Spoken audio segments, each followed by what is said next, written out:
What happens when the most powerful man in America refuses to take a call from the European Union, but takes one from Giorgia Meloni?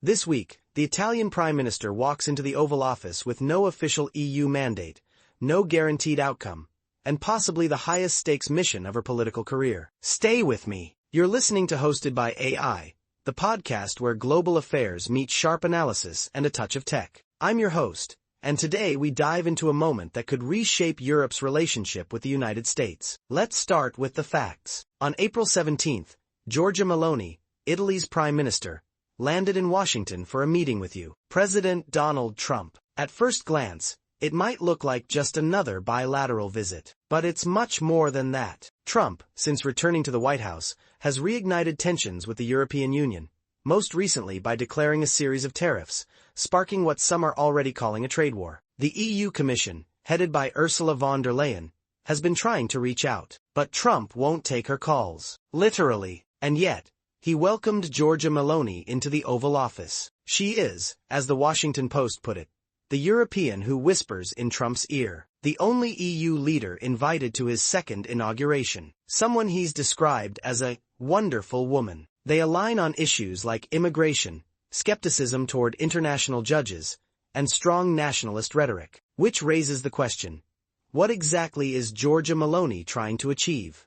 She didn't come to Washington just to shake hands. Meloni came with purpose, with calculation. Her goals, while not officially endorsed by the European Union, are clear enough if you read between the lines. She wants to ease tensions around Trump's tariffs, especially those impacting European energy imports like gas. She also wants to defend Italy's economic interests as Trump pushes his Buy American agenda. And above all, she's hoping to broker what no one else in Europe has managed so far.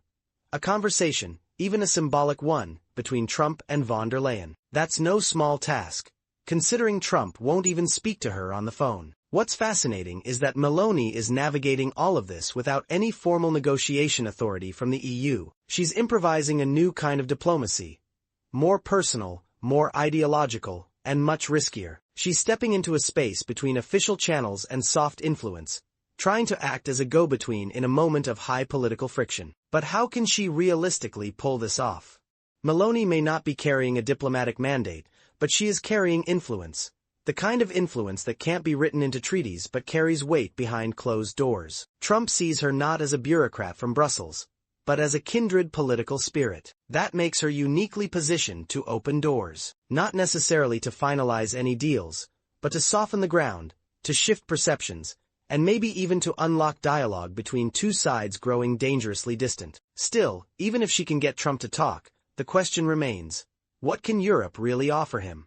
Despite the EU's diplomatic tone, it holds serious leverage. Its internal market is massive, its defense budgets are rising, and it's beginning to coordinate more tightly on security. Trump, ever the deal maker, knows this. If he wants more NATO spending, Europe might be willing to negotiate, but only if he steps back from economic threats. And there's another player lurking in this game: China. Trump is increasingly wary of Europe's growing ties with Beijing. If Meloni hints that the EU might cool its relationship with China, it could be the strategic card that breaks the stalemate. According to insiders quoted in Corriere della Sera, Trump might consider a summit with Brussels, if it helps pull Europe away from Xi Jinping. In this case, Meloni isn't just playing mediator, she's playing grand strategist. And let's not forget Ukraine. According to reports, Meloni plans to raise the idea of a NATO-style security guarantee for Kyiv, an ambitious proposal at a time when American support is increasingly polarized. If she can frame it in terms that appeal to Trump's worldview,